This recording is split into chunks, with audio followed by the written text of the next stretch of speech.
Once upon a time, the infamous rover Reynardo plundered the floating isles. Then his mother called him to her deathbed. "Swear to me that you won't die on the gallows," she rasped. Reluctantly, he swore. And he whiled away his days at home with music, cards, and wine. But the Emperor had changed. He'd been good once, a shy, almost humble toad. He'd built universities. Then people started whispering about mass graves in the woods, midnight rituals, victims screaming. The Imperial Ravens would round up entire villages, and no one ever returned. The Ravens had come to Ubar scouting for ancient books said to be of great power. But the librarians had hidden the books, so they'd burnt the librarians. The citizens, outraged, had driven them off. The Ravens had come back with dropships. The kid had fled with one of those books. He was brave and dumb and wanted to join the rebellion. And Reynardo had promised his mother he'd protect him.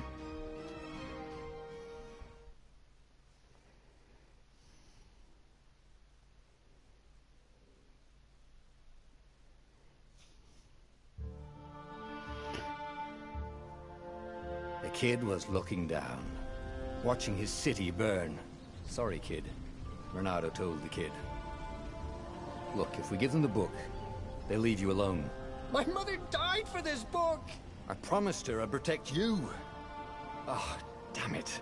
The kid had run off. With the book, of course. So Reynardo had to run after him.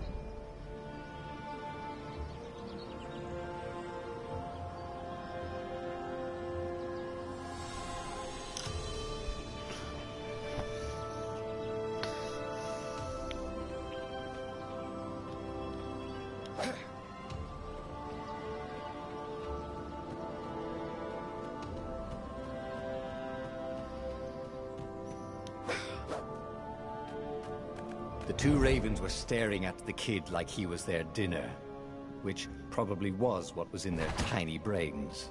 "Hey," Reynardo said. They cocked their heads at him. "Pick on someone as ugly as you." Wait, that didn't come out right. "For the Emperor!" The ravens cawed and rushed at him.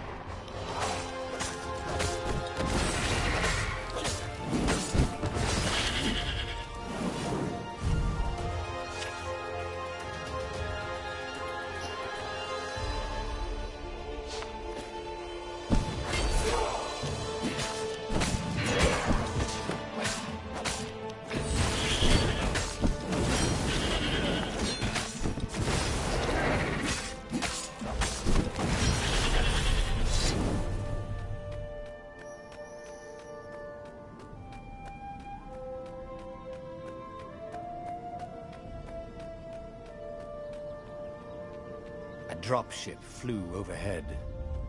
He hoped they hadn't noticed him. The kid.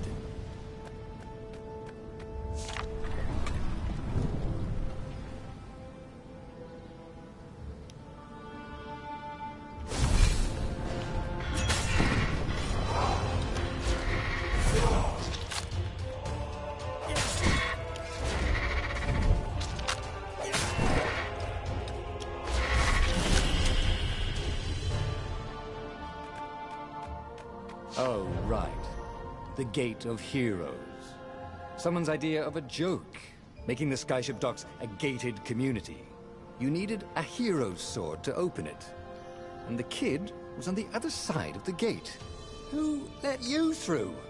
Promise me you'll take the book to the rebels, or I'm gonna steal your ship. I'm not taking that damn book anywhere, and neither are you. Try and stop me, laughed the kid. I bet you don't even have a hero sword. And with that, the kid hopped away. Had to hand it to the kid. He was an idiot, but he had guts. Where was Reynardo going to get a hero sword?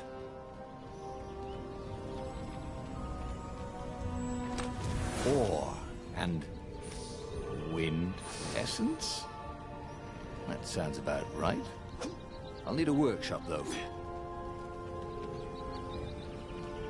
Perfect.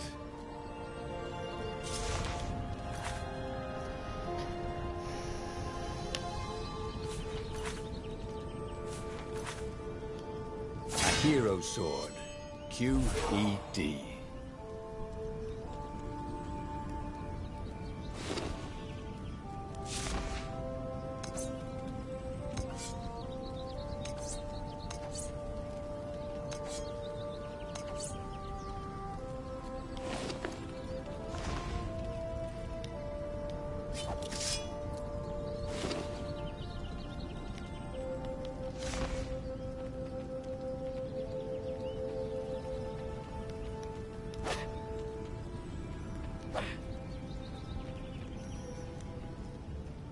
This is what he got for settling down and finding people to care about. The kid's mum had been a swell cook, and she'd laughed at Reynardo's jokes, even when he didn't know he'd made one. And the ravens had come to burn her. And she'd made him promise to protect the kid. But she never told him where the book was, just the kid. He came up to a ledge. It was too far to jump. There'd been a bridge here before, hadn't there? And there was Peter, giggling at him. "How'd you get across?" he asked the kid. "Where'd you find a hook?" "I hopped," said the kid. Wise-ass kid. "Hey, look out behind you!" "Cute," said Reynardo. Ah, ravens.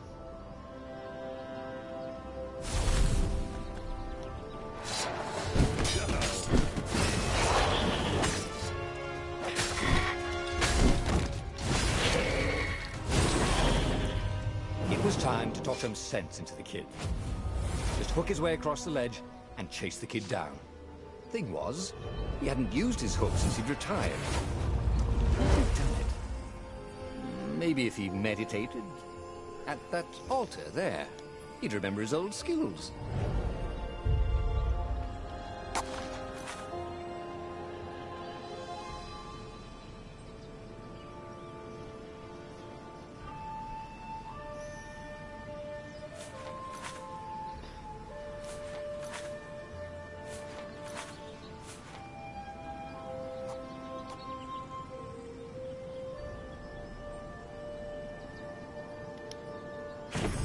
Starting to come back to him. Something you never completely forgot, like how to freeze time when attacking. The more he fought, the more he'd probably remember.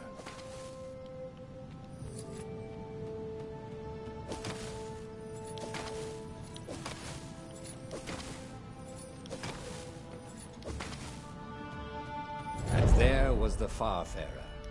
She was the fastest ship he'd ever known. She could do the Kessel run in 12 furlongs. Oh, so the salesman had told him. And something told him the kid was about to walk into an ambush. "Stop!" he shouted. "I'm not giving you the book!" shouted the kid, and took off. "No! Peter!" The kid ran for it, and a goggler nailed him with its ivy.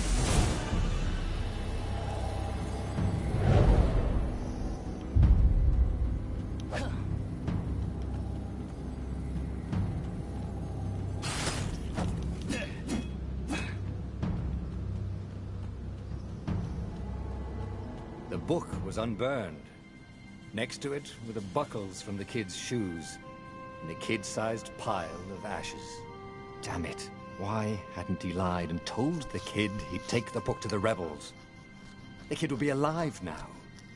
Really pissed off and betrayed, but alive. Oh, damn it. Reynardo picked up the book. He couldn't let the Empire have it now. He was going to have to get it out of there. He'd be a wanted man. Probably have to join the rebellion just to have a place to dock. Well, he'd hated home life anyway.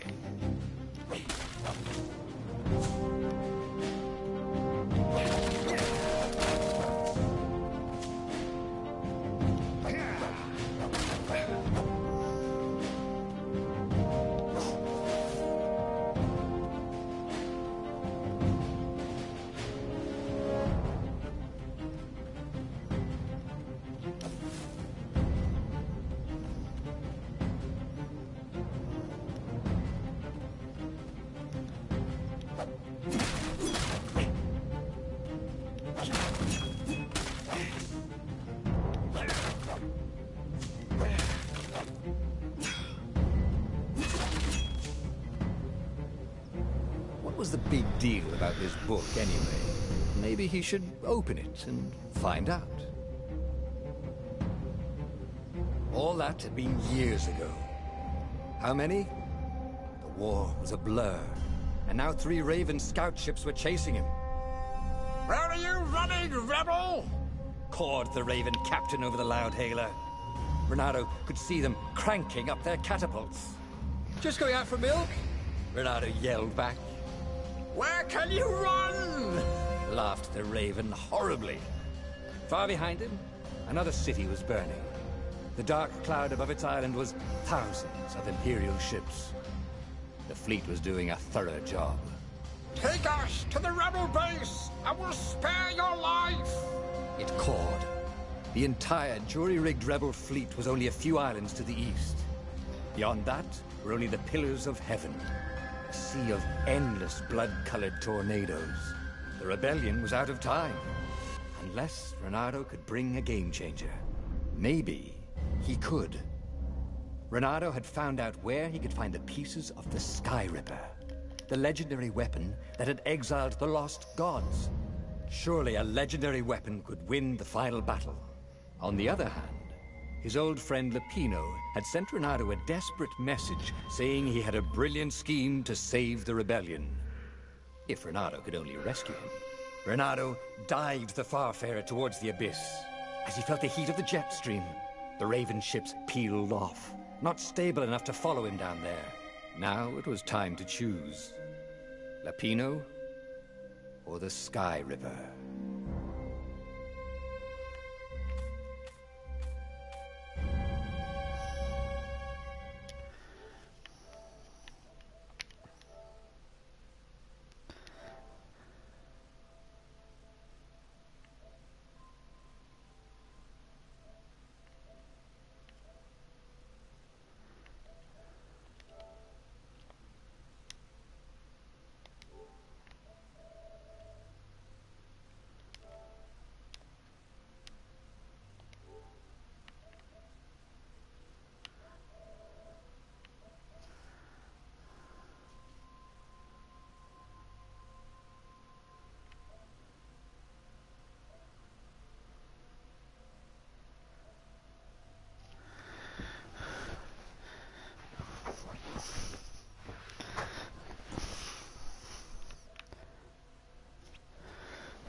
Lapino. Apparently, the Mad Rabbit had sold a Pegasus that he did not exactly own. Lapino always wiggled out of trouble, given time. But he was out of time. The Ravens had figured out that Lapino was a rebel spy. If the fleet reached him first,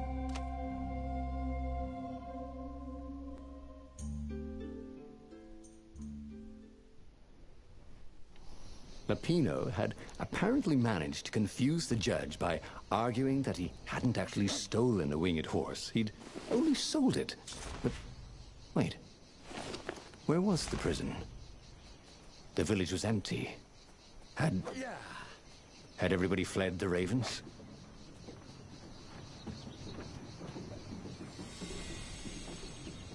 This was much easier than free climbing.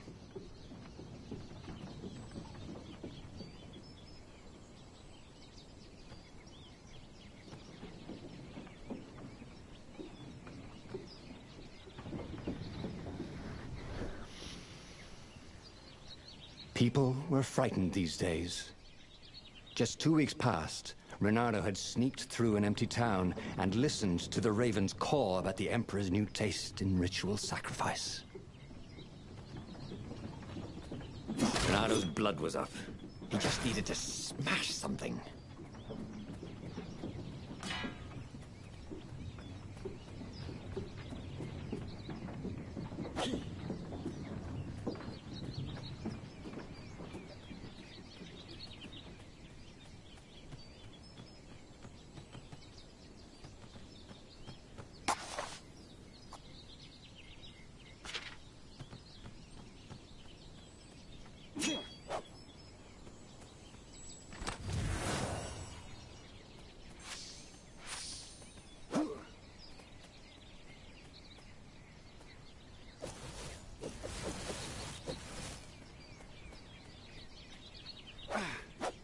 It was good to practice your moves, thought Reynardo. Keeps you limber.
Ravens were landing everywhere.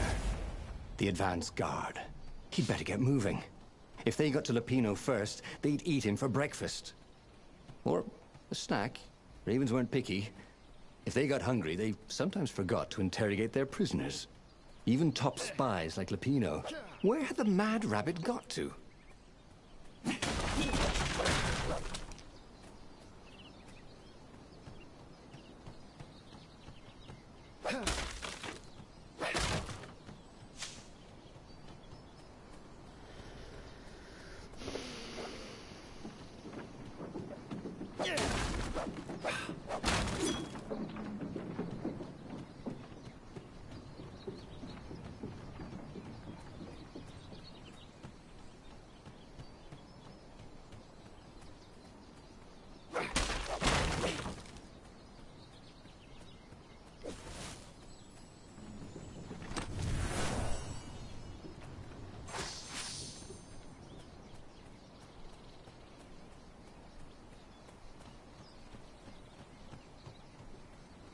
Reynardo felt like he was ready to learn new things.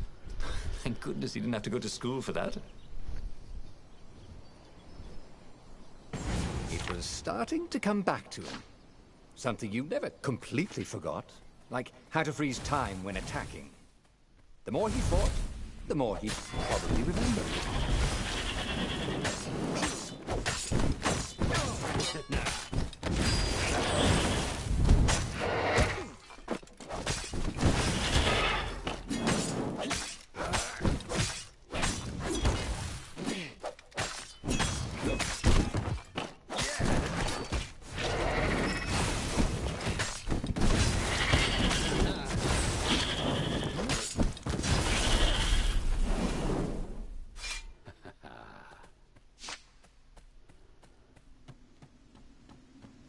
Reynardo felt a chill run down his back.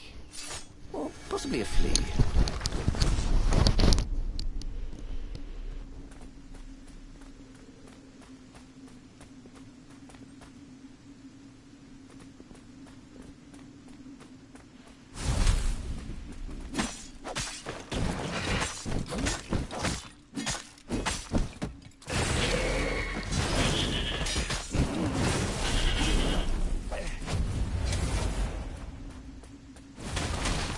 Reynardo felt a little better.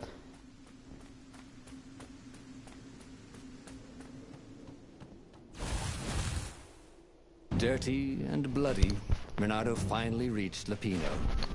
The rabbit was practicing his shuffle. Reynardo recognized the cards. It was Lupino's fate. We capture Zenobia, we find out what she knows. And that's the whole war right there. Easy peasy, lemon squeezy. Capture the Emperor's greatest general, who also happened to be a deadly sorcerer and his only daughter? That would be worth it. On the other hand, he could still get to the core of the Sky Ripper, even if he couldn't get the whole thing. It must have great power.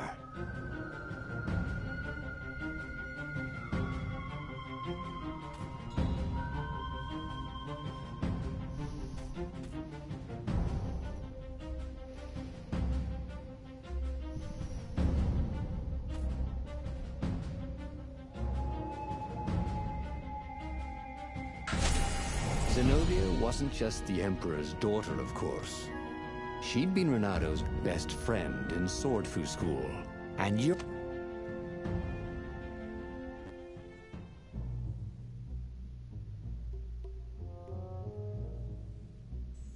The city was already under Zenobia's control. I had to admire her efficiency. Reynardo shivered at the thought of Zenobia at the mercy of the interrogators. Could he really turn her over to them? But this was war. It wasn't meant to be pretty.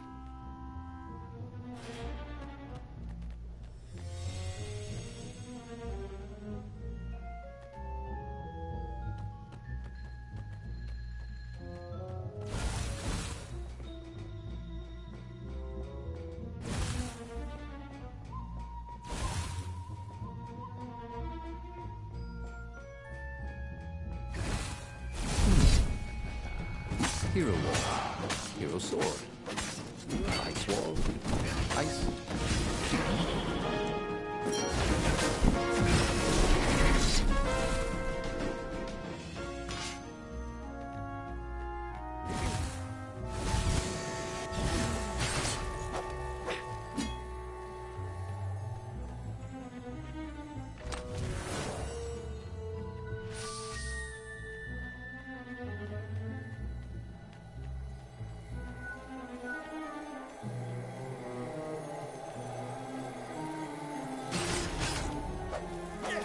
Hey, why don't you guys fight in groups? Oh, I know. Because there's no I in team.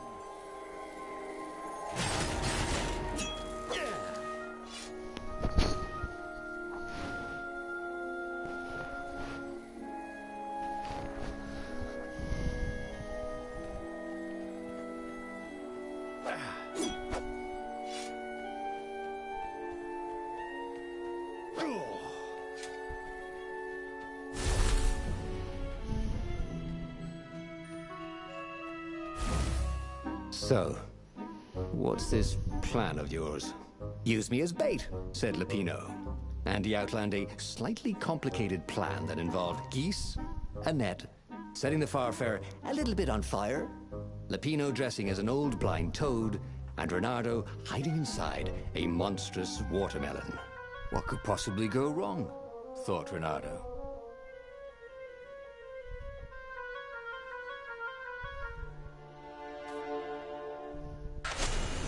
Oh, go ahead.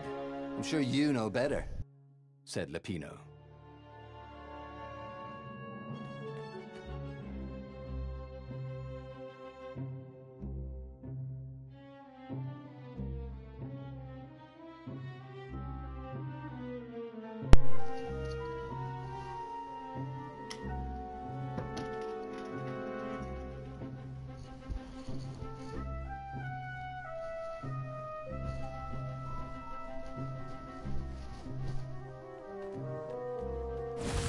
Sometimes, Reynardo really hated inanimate objects.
Vamos muito.